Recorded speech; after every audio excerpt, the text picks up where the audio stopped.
Welcome to the Pigskin Party Podcast, the only podcast that combines real NFL analysis with a splash of pop culture and a dash of the random. Let's get this Pigskin Party started with your hosts, Brian McFadden, Will Southard, and Tommy Yu. Hey, welcome back to the PPP. It's time for the flavor of the week. I am your, guest host? No, I am an actual co-host, but I mean like star host. That kind of facilitates things because our good leader, Brian, is on vacation. Hope he's having a great time. And hey, hopefully he listened to the first episode. He's like, wow, that was not that bad. But hey, please subscribe wherever you're listening to or watching this and tell a friend. That's how we grow this pigskin party. Joining me is the hot take king, Will. Will, before you introduce yourself to our wonderful listeners, where's your hat, man? You did this backwards. Bro, listen, I know, but my Tom Brady drinking hat. See, the problem is I can't wear it with my headphones. So I got plus I emptied out my grape sodas that I had. But for everybody that didn't watch the other episode of the podcast, diet grape sodas, by the way, just amazing. Autographed Tom Brady drink hat. Oh, here we go. As you see right there, it says it on there. So I'll just leave it on top of my head for now, but know that it can fall off in any second. We'll see how long that lasts on the podcast. But of course, joining us back for this episode, they didn't get tired of us yet, so that must mean we're doing a pretty decent job without our leader. We have Neal, Thrailkill, and Cude from the Two Tight End podcast. They are fantastic. And of course, I'm sure all of us really enjoyed the very first episode that just aired right before this. Hey, how you guys doing? You guys are sticking around, huh? Yeah, I'm just waiting for my check. That's in the mail, right? Oh, yeah. We'll send that out weeks ago. Well, okay, sure. Good. Yeah, that's the only reason I'm sticking around, but yeah. How about you, Con? Did you get that Venmo over from Will yet? I did not, but I saw that Fast and Furious was on the docket, and I am so here for it.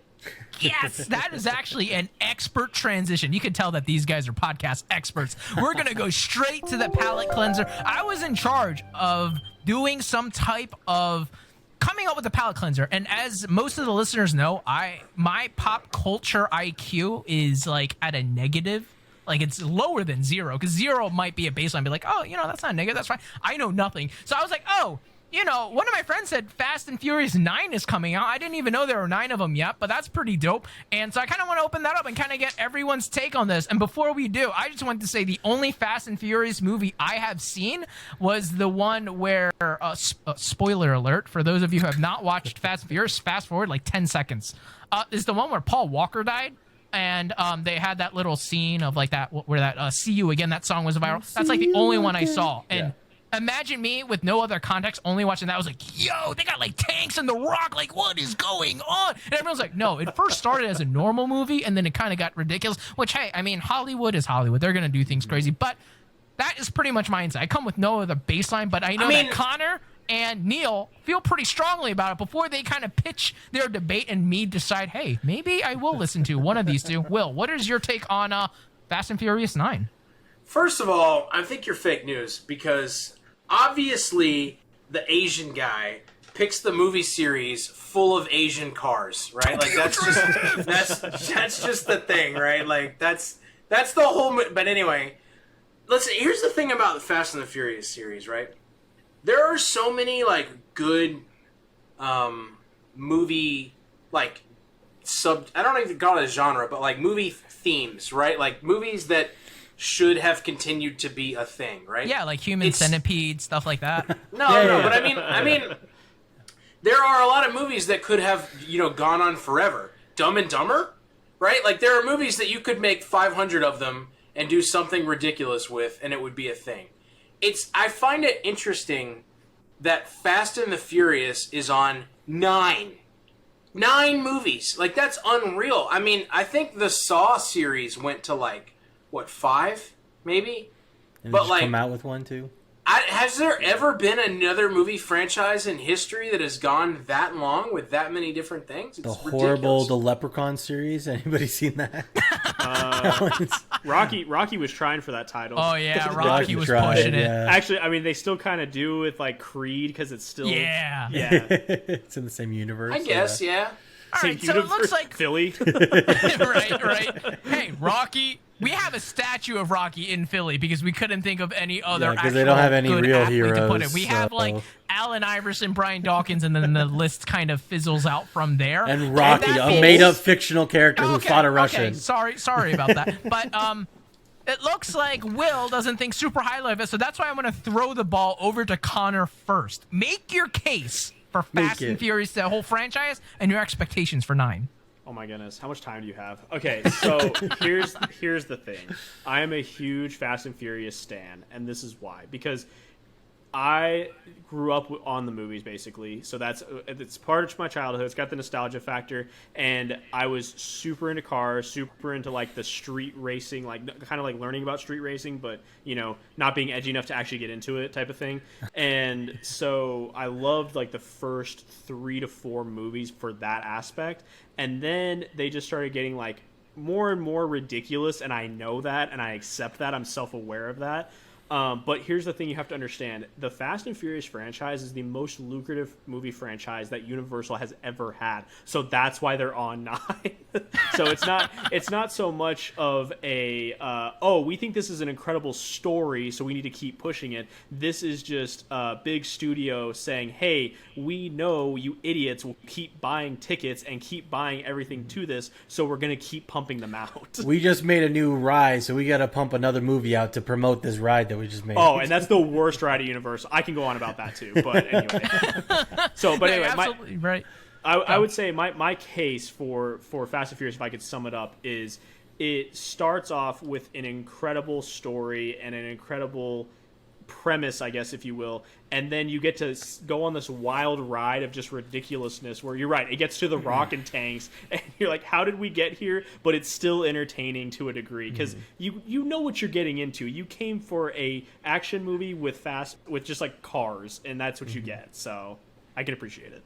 Yeah, and I feel like a lot of people have to agree. Like, Universal Looks is like, you know what? We have a cash cow here, so let's keep milking it. Oh, we're getting low on funds? Oh, let's just make another Fast and Furious movie. Like, we'll make up everything that we need to, and we can fund everything. But you're absolutely right. No one's going in to watch Fast and Furious and be like, oh, I like the plot. Just like how Will, late at night, opens up his phone, goes on a certain website and saying, oh, I watch these videos specifically for the plot. This is why I watch it, kind of thing. But, Neal, I want to throw it over to you. What is your take on the Fast and Furious whole franchise and your expectations of what 9 is going to bring to the table?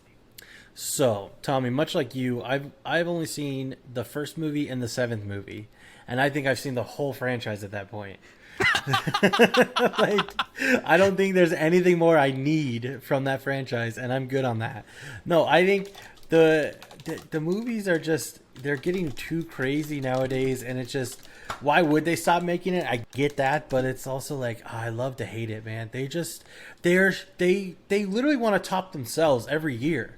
It's like, oh yeah, we jumped from 2 buildings from in Dubai last year. What do we have to do this year? We'll get a helicopter to pick up this thing, swing it around, and just, oh, by the way, we're gonna introduce John Cena in the 9th movie. Say he's my brother, even though I never mentioned him again.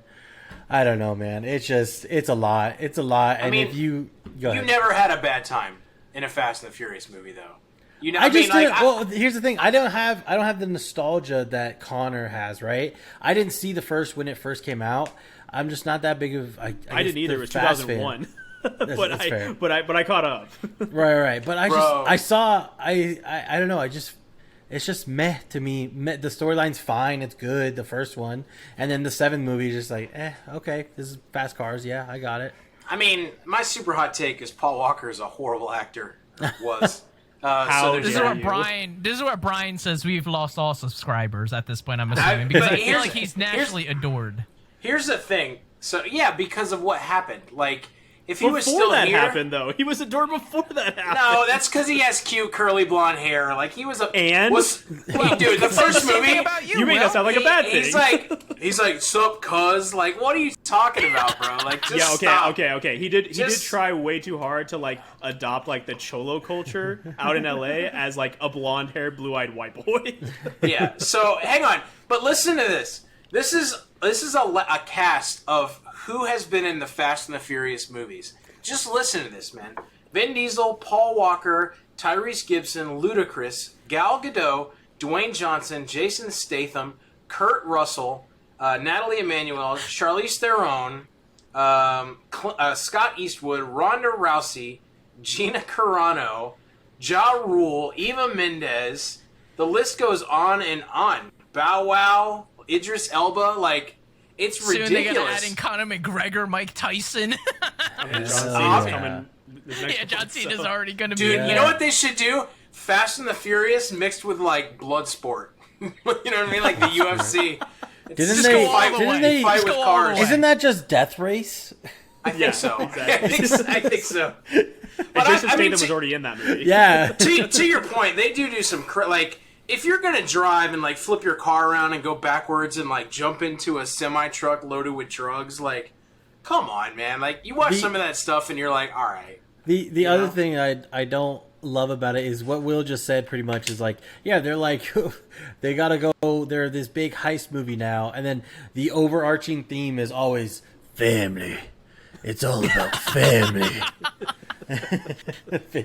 And then you have Vin Diesel be like, you know why we're family? Because I jumped over a erupting volcano while riding a shark into the propeller of a helicopter that fell off, but I did it for the family. But here's the thing. Doubted it. It's Fast and the Furious, so like, so the theme is driving cars really fast. Like, And you have to be heisting something or racing. Those are the two scenarios where you drive Why can't you cars just be really on a fast. joyride? Jeez. Dude, or have you ever been stuck in traffic but you have to poop really bad? I'm pretty fast and furious at that point and avoiding all bumps. Just take it up the coast for a minute, man. You guys are talking about Enjoy the vlogging. views. That's vlogging. That's not entertaining. All right. Let's wrap that up. Last thing I wanted to put in is this is how ignorant I am to pop culture. It took me a long time, and I'll be honest, and you guys could flame me about it later, but it took me a long time to realize that Fast and Furious and Need for Speed were two different franchises, because I grew up playing Need for Speed Underground, and I was like, yo, this game is awesome, and I heard Fast and Furious came out, but for some reason my brain connected. I was like, oh, wow, they're making a good game. Tommy's like, when's that? A movie about this game, and then it took me a while. I was like, oh wait, they're two different franchises, and I saw Connor just do a legitimate face palm. So I am so sorry. That's not me trashing Fast and Furious. Tommy's like, when's that new Forza movie coming out? Yo, when is Trucking Simulator coming out? It looked hilariously good. It looks awesome, but no. So that just tells you how dumb I am. But hey, let's jump over from the palate cleanser and jump into the NFL news and get into the flavor of the week.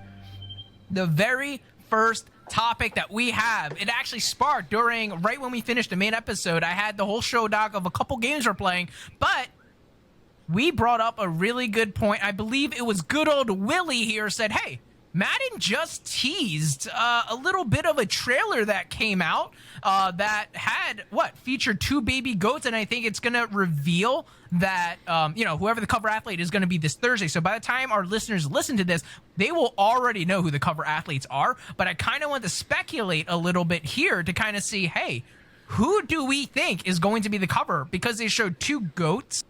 Maybe it's going to be another dual cover athlete. I know the last time they did that, they had I think it was Larry Fitzgerald and Troy Polamalu in like 2010 or something like that.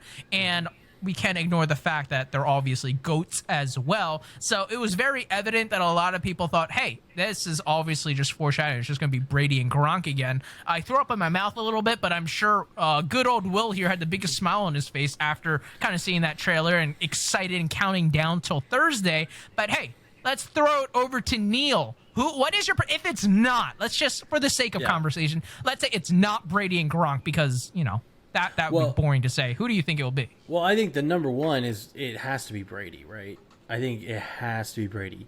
But if why does it have to be the same? I don't know, man. That's a tough one. Are they saying GOAT? Who's the next GOAT? Is it going to be Patrick Mahomes? Is it going, he's already been on the cover. Maybe it's not going to be him. Can you imagine, though? Can you imagine they throw Bill Belichick on there with Tom Brady? The two GOATs? Yo! That would be great. That would be great. If it's Madden, the two GOATs are going to be micro and transactions. Hey, true. It'll just be a credit card and then mom's sitting next to it. That's exactly. right. I mean, it could be a fake news, right? It could be like the people that Madden think are goats, but they're not actually like the NFL goats. So Lamar Jackson, that's it. Yeah, like no, it'll be Michael Vick from like what 04, 05, like like that Michael Vick, and then they're gonna add in just like Devin Hester, who was the first 100 speed player in Madden. You're like, yeah, they're the two goats. I mean, you could argue like Montana and Rice, but the problem with that is like all the kids who play Madden would be like, "What is this crap? Yeah. Who are they?" You know, Jerry Rice only has like 90 speed. I ain't playing him. Exactly. I think it has to be Brady, but the second one I'm kind of stumped on, honestly. I don't think it is going to be Gronk. I really don't, but I'm not sure. I mean, it could be you. I mean, you could argue a lot of people for that, right? You could say Evans and Godwin. Maybe Drew Brees. He just retired, right? And I'm not saying he's a GOAT, but I mean, he is one of. He has like all the statistics you would want as a quarterback. But I want to throw it over to Connor. Who do you think are who do you think is going to be the cover of Madden? Do you even think it's going to be two people? I mean, we're just making an assumption because we saw two GOATs, but maybe we're kind of jumping the gun there. Yeah, I don't know. I mean, because we started talking, and I was looking at like previous cover athletes, and then I started looking at the list of Hall of Fame inductees, since you guys kind of brought that into it to a degree.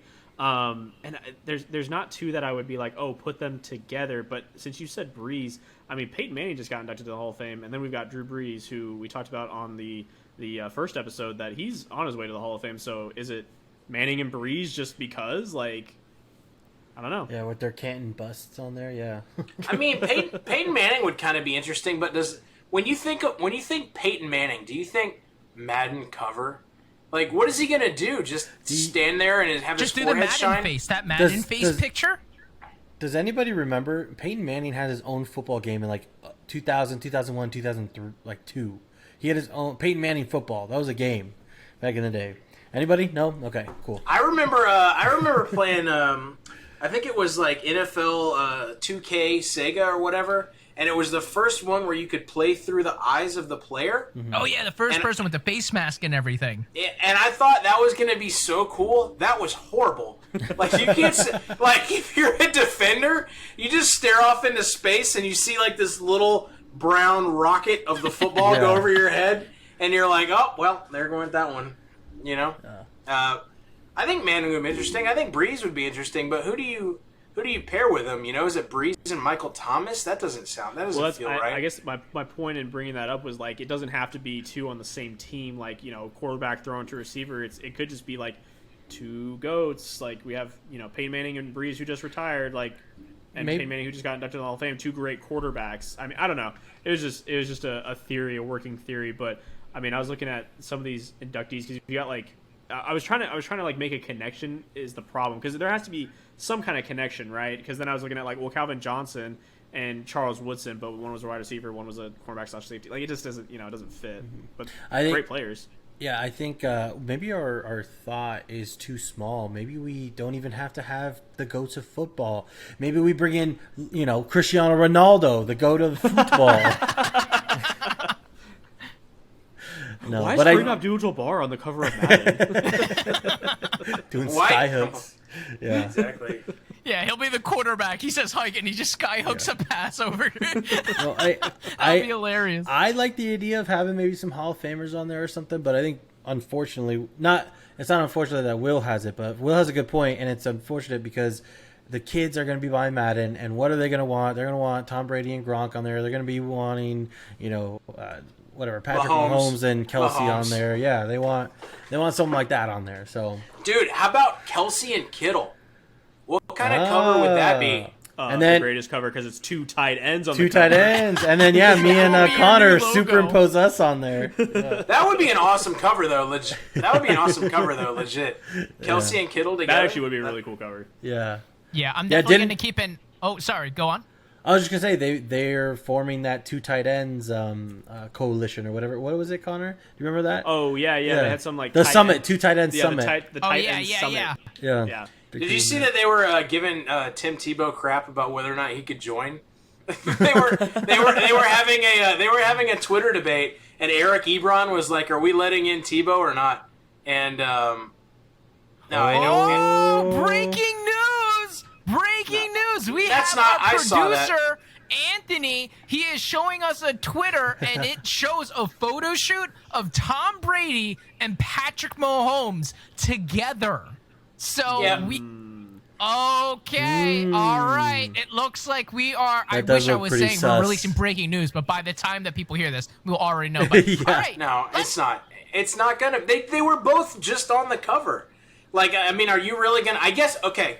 Let me say this: if anybody would milk recent success and spur all imaginative creativity to just bring in the dollars, it would be EA for Madden. That's true. So yes, even though Mahomes and Brady were just on the cover, let's put them both on the cover and just run it back, baby. Just like run it back. Just keep going. Just keep on doing it. So there's like a big business meeting, right? And everyone's like, "Oh, who's gonna be on the next cover?" You're like, I should put Brady and Mahomes on there. And everyone's sitting around like, "Oh yeah, why not? Okay, good job. All right, we worked so hard. We have vacation for the next 3 months. We did a good job here. Let's just close it up." So that's kind of how it went.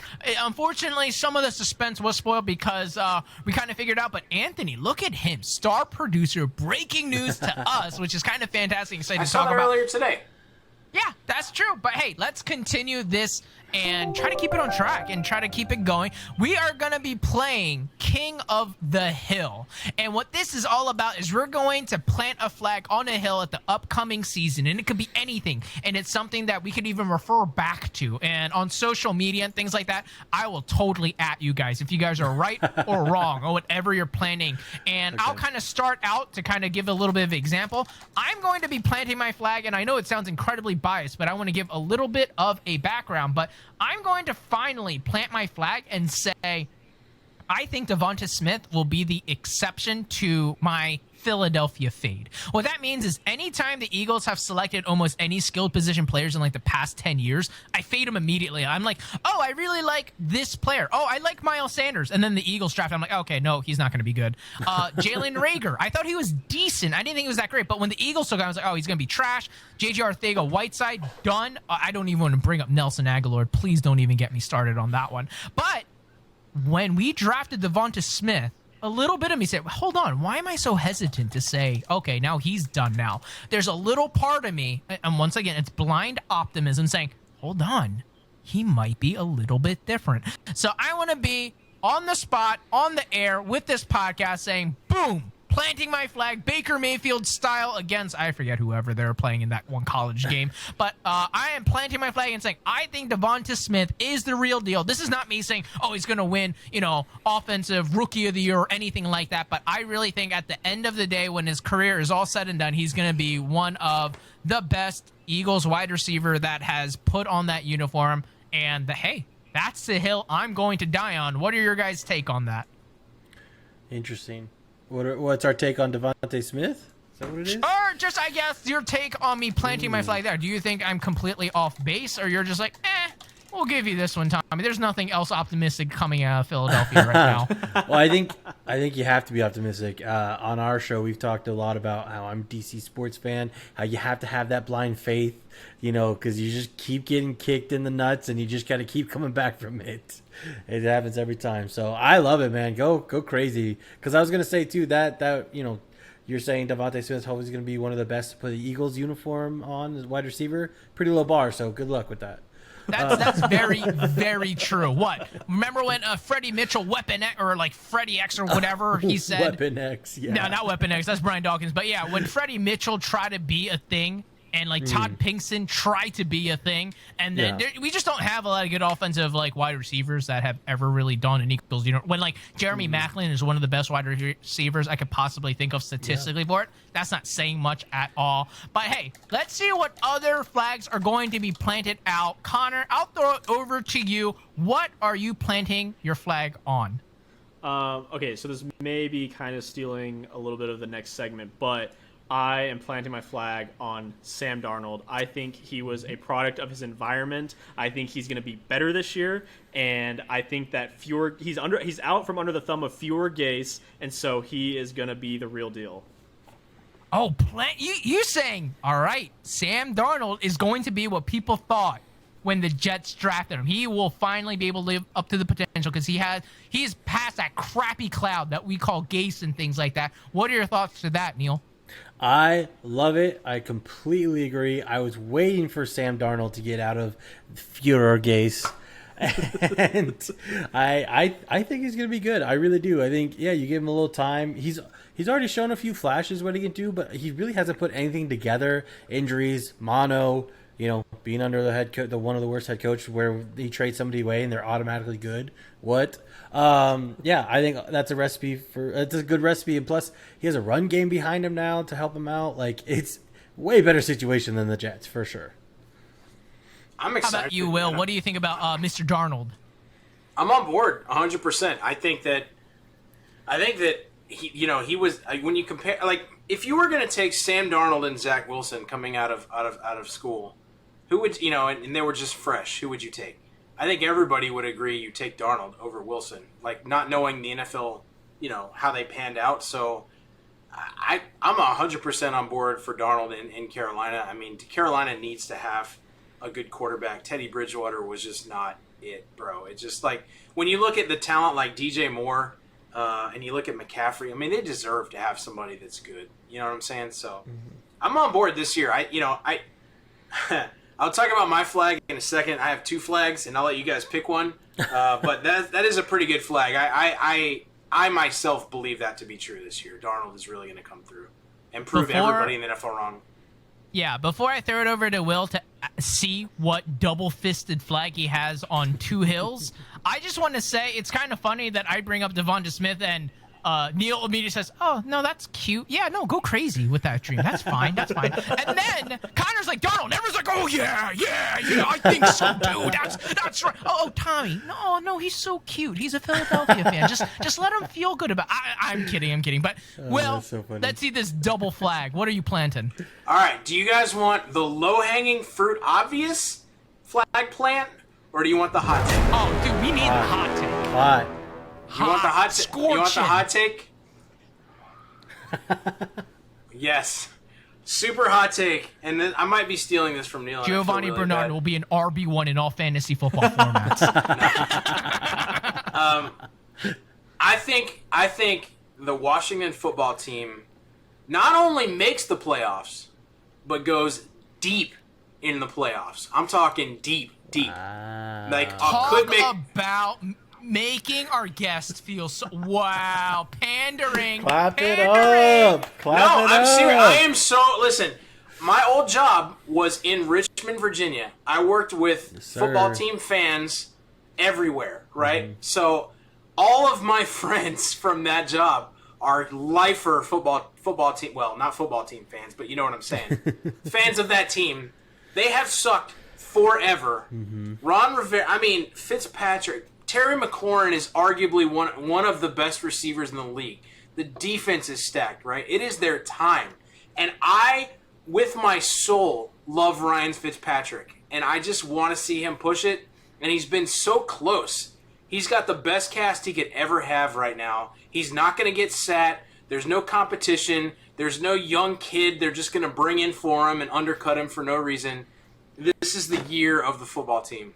Before I throw it over to Neal. He's not actually here right now. He's actually changing his shorts, so he's not here right now. So I'm going to throw it over to Connor while he changes his pants. Connor, what do you think about that hot takey planted flag?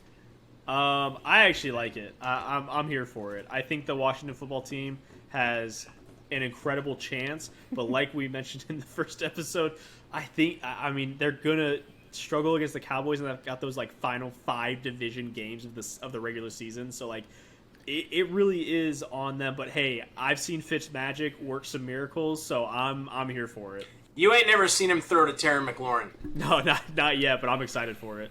Yeah, it should be a lot of fun. But I kind of agree with you. I feel like it sounds hot takey, but the writing is almost kind of on the wall. We see a path where it could happen. Oh, okay, Here's Neal. He just changed his pants. He's back on. Hey, have you had time to recover? Have you replenished your fluids to be able to talk about this planted flag?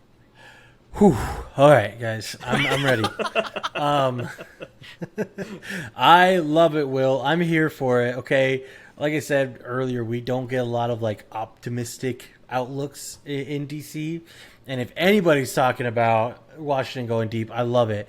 I agree, man. Like, Fitzpatrick has one of the better defenses. I feel like, I mean, especially the last few years he's played with, if not his whole career, he has a solid offense now, and I just think he's kind of primed to go off. It's just kind of like a make or break year, like I mentioned in the first episode. That defense is getting a little older. They're going to be coming off their rookie contract soon. We're going to have to pay people, and we're not going to be able to take everybody with us. So I think this is really like the year to do it. Everything's lining up, and just because of all that, I don't think it's going to happen. Because Washington always disappoints every year. Let's not forget who almost beat Tampa last year. Right? With a worse QB. I mean, I love Heineke. He is forever with in the a heart. Random no-name Taylor Trump lover Heineke out of nowhere, bro. Like, you know, I mean, I was sweating. I'm like, no, come on, not this. Like, you know, Not and like you, this. I was nervous. Can you imagine a QB in there that can throw it longer than 5 yards? That's what I'm saying. Hold on. Did you guys hear like Heineke's story? I don't want to get us too off track. He was like, yeah, I was just kind of sitting in like my dorm room or whatever, doing some homework and, you know, looking at film study, hoping I would get a shot somewhere. And then, you know, Washington just called me up. He's like, hey, we're ready to sign you. And then he was like, yeah. And then like 2-3 weeks later, I'm starting for a playoff game. But I feel like as much of a meme as that sounds, that just talks about how good of a team Washington football team is. Their team is so complete. They literally picked someone off the street and said, hey, go play quarterback for us, and we're going to be the toughest obstacle that Brady and Tampa Bay is going to be up against. Because if you look at the Buccaneers' run, they pretty much slaughtered every single team on their way to the Super Bowl, and even the Kansas City Chiefs. They decimated that offensive line and wrecked them, but it was Washington, you know, the team from the NFC least with the losing record that quote-unquote 7-9, shouldn't have baby. gotten in, but they pushed them to the limit. You love to see it. My other hot take was Tampa is just going to steamroll their way to Tom Brady. All right, so let's rings. skip what Will was going to say with the low-hanging fruit, and let's throw it over to 8 Neal. rings. Oh, here we go. Neal, please, let's cut Okay, Will off. What are let's- you planting your flag on? I am planting my flag on. Oh man, this is so tough. Will did kind of steal my thunder there, but I love it. No, I love it. Yeah, I'm gonna plant my flag on the Arizona Cardinals this year. I'm kind of stealing Tom's thunder a little bit from the first episode, but I think I'm planting my flag on the Cardinals. I think Kyler Murray is ready, man. And it might be a little selfish just because I want to go see their games. Again, I live out here in Arizona. But I love how they play. I love how Kyler plays. And maybe I should have planted my flag on this. I think AJ Green is going to have a pretty good season. What? All right, Pretty change good. It. No, change it. Pretty Change good. It to that. Yeah. Change your planted flag. I'll change it. I think Yeah. AJ Green's going to have a pretty good season. Really? Okay, hold on. Before we extrapolate on that, because Connor is cracking up, what do you define as decent? Like, oh, as a veteran, maybe he'll have Gio 400 Bernard yards. decent. Remember, Gio Bernard He decent. can't live up to that standard. like, how do you define decent? Because now we're at a 17-game season. So, That's what would true. you define as decent? Like, actually making a difference on the team, or just Yeah. like, oh, I mean, for an old guy, he did okay. No. 5 or 6 catches a game. I think actually making a difference, being maybe threat's too strong of a word, but being like a viable third option for them. I think he's going to have that type of season. Oh, God, I have a good hot take. I need to come back for the. We have more hot takes. We'll have more hot take episodes. Don't worry. When Brian comes out, we'll be like, no, Tommy is the leader now. But Connor, what are your thoughts on that? Is AJ Green dust, or is he going to prove us all wrong? I mean, mainly I was cracking up because I felt like these flags were so like more like polarizing, where Neal just goes, he's gonna be pretty okay. I feel great, but AJ Green is going to be so okay. That's AJ Green will rock 3 to 5 catches a game. I feel like the sentiment around Green is he's washed, he's old, he doesn't have it anymore. That's what I feel like. That's why I think it's somewhat of a take. for sure. accurate. But I just think it was just funny the way that it was phrased. But I will say it for my take on AJ Green. If he has an injury-free season, then he's had a good season. So if he he can do that, then more than 15 games, I think it's good. I'm here right? for that flag, man. Yeah. Yeah, I completely agree. I think AJ Green was too quickly written off. He is still a good NFL player when, like you mentioned, Connor, if he's actually on the field and he is healthy. And he's not going to be the number one guy. The number one corner will not be on him because we have Nuke over there. We have Kirk over there. They just drafted that rookie that's slipping my mind right now that's super great and super duper fast and things like that. Sorry, should have that right in front of me. But that offense is loaded right now. Cliff Kingsbury's probably licking his chops being like, oh, now we got the vet AJ Green coming in here. I get them do whatever I want with him. So they I definitely still see have yet to sign, or anybody sign, Larry Fitz, right? Is he still in the market? I believe he... I mean, nope, go on. probably should retire.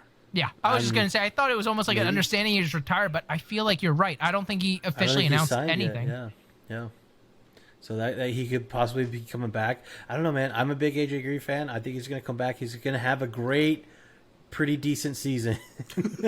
Man, Cincinnati fans are now happy. After they got upset they made an episode when we brought the Chase and Sewell thing, they realized that Will is the biggest Giovanni Bernard fan ever, and now we got Neal on record saying he's just an AJ Green truther. I also can't believe that the Bengals are still the only team without an indoor facility. And maybe that's just going to help him stay free, stay off the injury report list. We'll see. Before we go over to our second game that I have, or actually, I should say second and last game that we have for the flavor of the week, I just want to reiterate everyone's planted flag was actually pretty hot takey, pretty exciting, but everyone kind of said, oh, I can see that. But when I mentioned Devonta Smith, everyone's like, oh, okay, let's talk about something else. Just putting that out there. It's the Eagles, bro. Thanks a lot, It's the Eagles. Oh, whatever. Get out of here. I am not apologizing for the Eagles. Do you want my other... My other topic was going to be Julio Jones is going to have a very mediocre year. Oh, so not that good in Tennessee. I could definitely see that too. All right. That was my flag plant. As much as I would like to get people's opinion on that one, we are just going to continue because, Will's just breaking the rules and planting two flags like we mentioned. So the next game we're playing is kind of talking about polarizing players.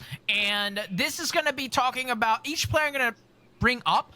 I feel like there's two completely different consensus of what people feel. They either think they are the real deal, but have a bunch of excuses, or no more excuses. We've seen what we can get. It's not true. So the first player I want to bring up is Odell Beckham Jr. He looked like he was a future Hall of Famer. And I know a lot of people say, no, he only had that one catch. That's it. While as much of a meme that was, if you actually look at the per game basis, he was explosive. He did everything we wanted to see. He was incredibly efficient. And a lot of people are like, and he has Eli Manning throwing the ball. Imagine if you had a good quarterback. Well, be careful what you wish for, because when he went over to Cleveland and Baker Mayfield just won Rookie of the Year, everyone's like, oh my gosh, it's over. They have Jarvis Landry and now they have Odell. They're best friends. They're going to light the league on fire. And he got hurt. You hear all these excuses coming out. I don't know. I feel like it's been a hot minute since Odell Beckham Jr. was good. So I would love to kind of get your guys' take on what you guys believe is the truth about this polarizing player. I'll throw it over to you first, Neal. What is your thought on OBJ? I think OBJ is, as long as he stays healthy, definitely a future Hall of Famer. Now, if he is on Cleveland for a while and they stay with the same team, that might put a damper in it. Just because, not saying that he can't be good, but just because they have almost too many weapons in a run-first kind of offense, And so I think that might be a problem on his future Hall of Fame if he stays there a long time, but there are rumors that he might not. But he comes back healthy, man. He's I mean, you know this, Tommy. Playing him, 2 times a year when he was on the Giants? He is the real deal, okay? He's no joke. Yeah, but I think for whatever reason, he just doesn't jive that well with Baker. He had that's that what I'm one saying. Even not Baker, but the whole team. But yeah, sorry, go ahead. No, I see what you're saying. Yeah. I kind of disagree a little bit. I think it's whatever it is about his chemistry with Baker. It's just because Landry does really well, for his skill set. And yeah, it is a run first team, so I agree with you. But I also think, I don't know if it's their timing. I don't know if they didn't get that much time together. I'm not sure what it is. Definitely maybe Odell's too fast. Yeah, maybe. Something definitely seems a little off with those two for sure. Yeah, How about you, Connor? What do you think about OBJ? What is the truth about him? Are all these just excuses? Like, maybe he's just not good, and we're just saying no chemistry. He keeps getting hurt. Or are you saying, no, he is still the truth? I would say he is one of the most athletic wide receivers to ever suit up, but in terms of overall ability, I don't think he's as good as people put him on this pedestal. And the reason for that is a couple things. I think that one, his ego got in his way too much in his career, and two, I agree with what Will's saying in the sense that like you have Jarvis Landry who was in Miami when it was a hot like dumpster fire, and he was still getting a touchdown per game and decent yardage right before he went to Cleveland, and then goes to Cleveland, is still producing. But Odell, for whatever reason, it's like he has to have this weird like chemistry with the quarterback, because when you've seen when him and Baker are on, they are on, but when they're off, it is just it's awful. He is kind of a diva too, and so maybe that's part of the problem with him. As most wide receivers are, most of them are, but that may be the problem with him and Baker is that he wants the ball more, they want to run more, all this stuff. I don't know. One of my best friends is one of the biggest Odell fans ever. So, just to kind of be a thorn in his side, I'm like, yo, dude, Odell is washed. He's not good. Like, it's been like 4 or 5 years since he's actually been decent. And you're going to think of, oh, no, it's because he broke his back or this happened or blah, blah, blah. I'm like, oh, dude, come on. But no, I'm kind of on the same boat as you guys. I feel like he's hyper talented. There are a billion excuses, so there's every reason for me to say, no, he's just not good anymore. But my gut, because I am an Eagles fan, and we had to play him twice a year, I was just like, oh my God, this guy, I hate playing this guy because he's so good. There's a little part of me that still holds on, being like, no, he's still good, but something is still off. But I think that's why he's polarizing, right? I feel like there's just so many excuses. But what were you going to say to that, Will? I was just going to say that, like, he had a quarterback who just fed him. Mm-hmm. That was, Eli Manning, and like he had the catch. Side note, I saw that jersey in Canton. The catch jersey is in Canton already. It was pretty cool to see. But cool. Baker's not that way, and you wonder if the ego thing got to him. You wonder if it's a chemistry. You wonder what it is. But he's definitely since leaving New York sort of derailed his career. So. I think all eyes are on him, but I think the potential is still there. He can. That one game he had, I don't remember what week it was last year, but wasn't it a 3-touchdown game? It was stupid that week. Yeah, he's really only had like a few good games in a Browns jersey so far. Right. Like other than that, he hasn't been targeted a lot, or the Browns weren't playing up to their expectations, or he's been injured. So, yeah. Absolutely. And I feel like that's why it's so fun to have this segment, because everyone that we're going to be talking about is similar in that way. You could make excuses, or you can say, no, they are the truth, or no, they're not good. So the next player I really wanted to talk about to kind of get things moving. Hey, this is for you, Anthony. Let's talk about the new Detroit Lions quarterback, Mr. Jared Goff. A lot of there we go, Anthony. A lot of the kind of storyline surrounding Goff is, hey, he's just a product of McVay. But if you look at it, he was a former first overall pick. So there's a lot of promise that a lot of people saw in Jared Goff. But now he's over in Detroit. And, of course, there's these memes saying, oh, Goff wasn't good. He was figured out. All you have to do is wait until there's 15 seconds left on the play clock, because now he doesn't have McVay in the ear, and now he's vulnerable. But what is the truth about Jared Goff? Connor, I'll throw it over to you. What are your thoughts on him? I do kind of think he's a product of his environment to an extent, because if you saw when he was struggling, then Sean McVay went and reached out and grabbed this incredible QB coach, and that's really when his career started taking off a little bit more. So, props to Sean McVay for realizing put good people around him and he can do well. Do I think he'll still do well in Detroit? I think he'll still do well. I think he still has the potential to be a good player, but is he still going to be the same Rams QB we saw? No. Do you think he's the future of Detroit, or do you think he's just like a bridge, like a stopgap? Detroit has to find a future first before someone can be the future of Detroit. I don't know. I just don't think they found that future yet. It's so bleak. Sean McVay just went on record to say he was so relieved not to have to deal with Jared Goff entering minicamp in the season. Yeah. He hated Jared Goff. He knew Jared Goff sucked. Jared Goff is awful. What are we even talking about? All right, I'm out. Boy, how about you, Neal?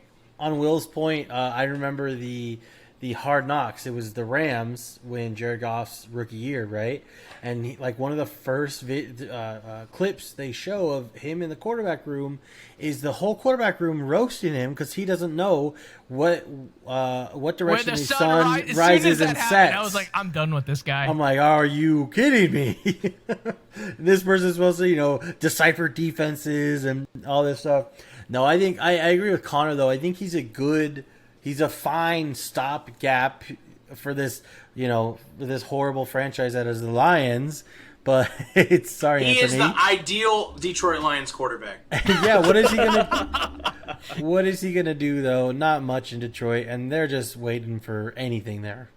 So I think my take on Jared Goff is very similar to you guys. I think he's a very capable quarterback. I think people are going to be a little bit surprised on the stats he might be able to put up at the end of the season, only because, in my opinion, sorry, Anthony, he's going to be in a lot of garbage time situations where he's just forced to air it out to catch up. And say what you will about the game script. I mean, if you're in a lot of situations where you throw the playbook out and you're just like, hey, Jared, just throw it. I feel like he is going to get a lot of, garbage time stats where you're like, oh, wow, he threw for a lot more yards than I thought. But if you actually look at the box score and when that happened, it just kind of came in where they're like, hey, kind of try to save us. And I don't think he's going to be able to do it very often, but he's going to be able to do it enough where it might inflate his stats a little bit. So it's almost like a double-edged sword where I'm like, no, he has potential. But at the same time, I don't think he is the answer. But before I continue to the next one, Neal, it looks like you wanted to add in something. Yeah, I was just gonna say it's literally like he's gonna be their terrible run because they never have a run game. It's not gonna work, so he's gonna have to throw 50 times a game. And yeah, he might make some of those passes, but inflate that. And also, Connor brought up how they need to find a future first.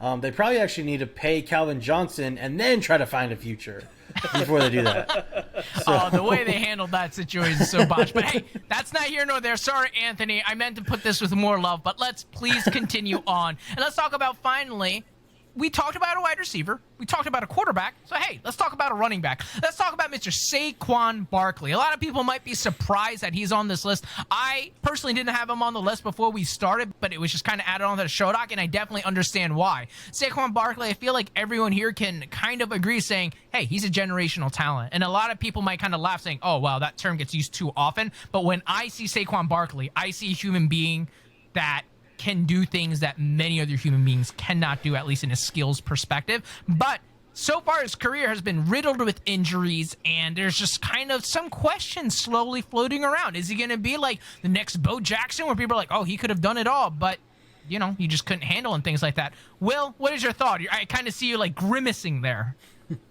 Oh no! I cracked my finger. That's what that was. but it was also Saquon Barkley. So I was very high. I mean, I'm much higher on running backs than Brian is, obviously. Very high on Saquon. I agree. I mean, coming out of college, all world.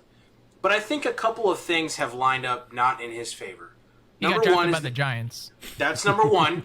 He got drafted by the Giants, which is a very unideal home to go to, especially with Eli Manning, who probably one of the most overrated quarterbacks of all time. We won't even talk about that. But Eli Manning was straight garbage.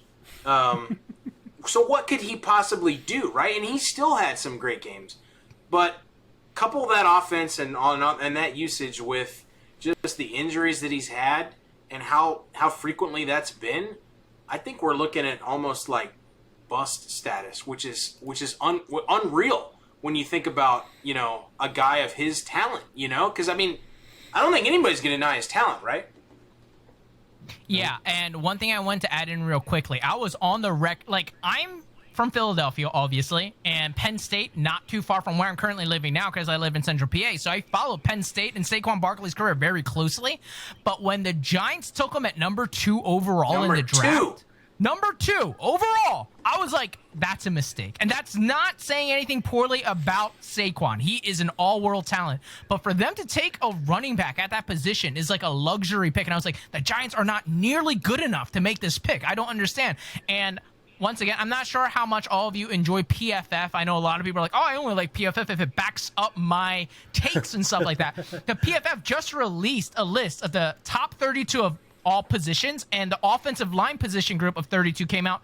Giants are 32 out of 32, and if my math adds up, that's last. That is not a very good list to be on. And before Saquon Barkley even got hurt in the 2020 season, I have a recollection where he had like 14 rushes for like 3 yards. So even when he was playing before he got hurt, it was a struggle because everyone was like, all right, we'll just make Danny Dimes beat us because we know he can't, and we'll just stop Saquon. And that's exactly what they did. So I definitely understand his bust status, if you will, that kind of surrounds him. It's not about his talent. It's just kind of what he's been producing. Connor, I want to throw it over to you. What is your take on Mr. Saquon Barkley? I think bust is a harsh term for Saquon just because we have talked about how the talent is there and he's proven that he can play in the NFL. But we, like you just brought up, didn't get drafted to the right team. And I just... Basically, my biggest hope for him is that he doesn't become the biggest, or one of the biggest what-ifs of the NFL. Because if he just has an injury-riddled career where he can't produce and he stays on that team where he can't produce, I think that's the worst thing that could happen to him. Do I think he's the real deal? Sure. On a team that has a decent offensive line and can actually help him get through and find those gaps and has a decent run game and a decent run strategy, I think he's got it. I think he's the real deal, but just not on the Giants. Yeah, I feel like it's kind of like a sad consensus because it breaks my heart because I memed and said, oh, the Giants drafting Saquon, you just killed his career, and it kind of hurts me. The Giants are a rival of mine, but I love Saquon, and I honestly see them killing his career. So it's almost like, oh, yes, my rivals aren't getting the great player they thought, but at the same time, I'm like, damn. Saquon's so much fun. Why are they doing that to him? But I mean, when you look at some of these teams, right, that's what happens. And this is not the Giants, but imagine if Saquon went to the Chiefs, right? Just imagine that just ungodly, awful scenario. If he goes to the Chiefs. I'm not sure. The Chiefs have so much talent. Do you think he would be able to Saquon there? I don't know, I mean, the Chiefs are one of those teams that, look at CEH, right? I mean, there's another polarizing figure who I think sucks. A lot of people believe in. Yo, come on now. I should have put him in there because I'm a CEH believer. But continue with your terrible take, Will. I love it. Exactly. So I'm saying, but CEH hasn't done crap in Kansas City, So who knows, man? A lot of these teams, look at Derrick Henry, right? I don't think Derrick Henry is really all that good. They just feed him the ball like an animal, and finally he'll find a 90-yard run because he gets 400 carries a game, and he never gets tired. Is he a great running back? I don't know. I mean, I'm going to stop beast. Will's terrible take because that's just, come on now. He led the league in rushing twice. I understand the volume is very high, but if I'm a team making an offensive game plan to have A.J. Green and Tannehill's been hyper efficient, but I'm still I'm still going to give Derrick Henry the ball. You don't look at the team and this guy's kind of trash, but let's keep giving him the ball. I didn't say that. No, I didn't say that. That's exactly what Anthony heard. That's what everyone heard. But what I'm saying is, I'm going to continue. There's one last player that I want to discuss for polarizing. There's a lot of different candidates on here. The person I had on here originally was going to be talking about Sam Darnold. Then people brought up Baker Mayfield, Daniel Jones. I'm actually going to go with my gut, continue to talk about Darnold only because Daniel Jones, that's kind of an insult. He's not polarizing because there's not a single human being on this planet with eyeballs that will be like, no, he is the truth. No, he's booty cheeks. And Baker Mayfield, I think that's a really, really great topic. But at the same time, we did talk about another Browns player in Odell. And we have the beautiful Connor here, who is, of course, a Carolina truther. So I want everyone's kind of topic and I guess thought on Sam Darnold again. I know we talked about it a little bit in the first episode, but now we get to be a little bit more honest. I'll throw it over to you, Will, Mr. King of the hot takes. I know you said you would take Sam Darnold over Zach Wilson, things like that, but do you think he is the truth? Has he been neutered by Gase and now he's finally going to be the player that everyone wants, or is it too late? Is he seeing ghosts? I mean, I don't think anybody can answer that yet, right? I think this is very much the year for Sam Darnold, and the jury is very much out, right? I think there are a lot of people that hope that Sam Darnold can turn it around, right? Because when you think about Sam Darnold, like you just mentioned Danny Dimes' booty cheeks. There are people that actively hate Daniel Jones, right? They think he's a meme and he sucks. I don't know anybody that just hates Sam Darnold, right? You kind of feel bad for him because of his situation. So, I mean, I don't know if we could say he's polarizing or not. Like, if he plays on the Panthers this year with that kind of talent around him and being free of New York, and he's just super, super average again, then he's definitely in bust territory for sure. But he comes out, he's a top third, upper echelon QB who gets it done. Kind of, I don't know who you could compare him to, but like maybe, I don't know, Kirk Cousins or somebody in that like middle realm of production. Fine, I think he's going to have a good year. I personally like the guy. I think he's very talented, and I think he had a short stick. I just want to say that Will is usually our resident hot taker. He's like, yeah, Derrick Henry's not even good. And then I try to set him up to dunk on a hot take on Darnold. I was like, you can't really even say, right? That's not even fair. I mean, Will, come on. I put it on a platter for you. But I definitely get it. I want to throw it over to Neal. What is your thought on Sam Darnold? I know we kind of talked about it a little bit more, but hey, let's be brutally honest. Is he the truth? Brutally honest, I think Will hit it on the head. You can't really know. I think he has a easier situation than a lot of the other quarterbacks in the league this year, just because even if he's just decent and wins a couple of games for them, I think that's pretty good year for him. Just that he can show that he's pretty good, that's a solid year for him this year, and then hopefully he grows. But if he is bad this year, I think the jerkies will be out and it will be done probably. The jerky? The jerky. The jerky is out, bro. The jerky's out. It's time to snack. So I guess I will have to be the resident hot taker now on Sam Darnold. It's not that I don't believe in him, so don't hear what I'm not saying. I don't think Sam Darnold will be the quarterback that will help Carolina be the difference maker that quarterbacks should be. He has Christian McCaffrey in the backfield, a quarterback's best friend. I know a lot of times they say, oh, a good wide receiver is the best friend. No, a good running game is a quarterback's best friend. And it doesn't get any better than Christian McCaffrey. And then you have great receivers like DJ Moore. You got Anderson. I said I love Terrace Marshall earlier in the last episode. So I feel like he is in a prime position to be good. And all you have to do is kind of be decent, like Neal said, to be considered good. So my take isn't, oh yeah, Sam Darnold is just okay. No, the whole reason we're having the segment is to be polarizing. Is he the truth or not? And my honest take is, I just don't think so. Yeah, I've seen flashes and things. I think Matt Rule's a good coach and whatnot. But if I want to be brutally honest, me saying that I think he's going to be okay, that's not the whole segment. The whole segment is, yeah, he'll be fine, but that's not the truth. I think Carolina, if you were to get another, like if they had, I know this is completely not even a fair conversation, but I mean, if they had like a Justin Fields, yeah, that's the truth. Imagine Justin Fields in that offense with those weapons. Heck yeah, that's awesome. But now there's Sam Darnold in there, you're like, oh, I mean, all he has to do is be okay to be fine. He's not going to run, right? Like, he's not going to run. You have two receivers and a running back, right? The running back is going to catch passes out of the backfield. The really nice thing to be able to complement that would be able to run yourself out of the backfield. And that is not really Sam Darnold, right? Like, hey, Neal, what were you going to say to that? Yeah, no, I just have a question specifically for Connor, but if whoever wants to answer. No, throw it to Connor. He needs this. So, how long of a leash do you think Darnold has? Like, we're kind of talking like he has the year to do it, but like really, if he's bad for 8 straight games, I mean, is it 8 straight? Is it 4 straight? Is it like the first kind of quarter of the season? Like, how long do you think of a leash he has? That's a great question. I mean, okay, like, I would say his leash ends at a losing streak for sure. Like, if they go on, like you're saying, like a 4 to 6 game losing streak with him, then it's like bad. Like, I mean, the leash ends there, I would say, for him. But and PJ Walker? Yeah, I know, that's the thing. Like, XFL, baby. But like I actually disagree with what Neal said in the sense that you said that he would have a decent season if he won even just a few games with them. I would say if Sam Darnold wants a future in Carolina, he's got to win at least 50% of the games. Sorry.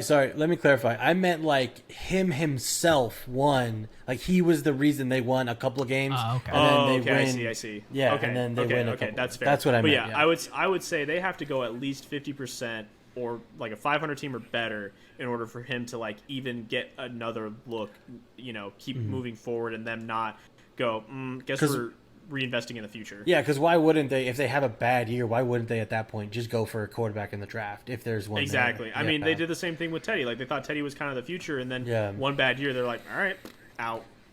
Yeah, exactly. I mean, I mocked Lance to the Panthers in our mock draft, but we'll see where that went.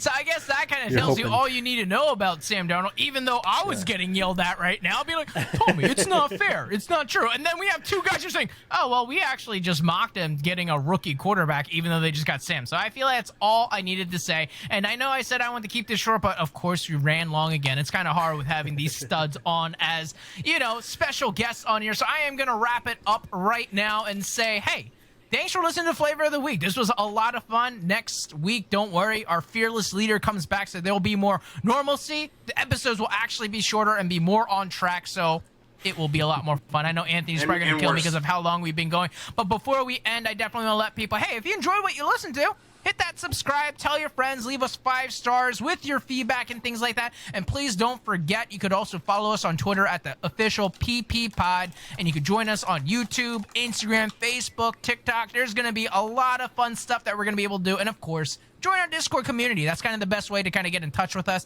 discuss with us, and, just have a lot of fun. And that link is going to be in the description. And last but not least, if you loved listening to Neal, listening to Connor, please give their podcast a listen. I know I'm going to be adding them shortly, having them on my rotation of podcasts, and you can find them at 2 Tight Ends. 2 is the number 2 on Twitter that you could find. Number 2, Tight Ends, and they're going to be a great follow. Give them a listen because, hey, I don't want this episode to end, and we're already going long. I talked to them for over 2 hours. I'm saying, wait, already? We just started. So with that being said, thanks for everything. Will, any parting words? Oh, yeah, that's a mistake. I probably shouldn't have asked for that.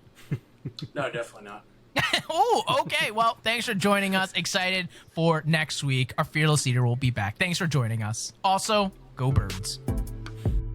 Thanks for tuning in to this episode of the Pigskin Party Podcast. If you're enjoying the show, please feel free to rate, subscribe, and leave a review wherever you listen to your podcasts. We really appreciate that effort. We'll catch you in the next Pigskin Party.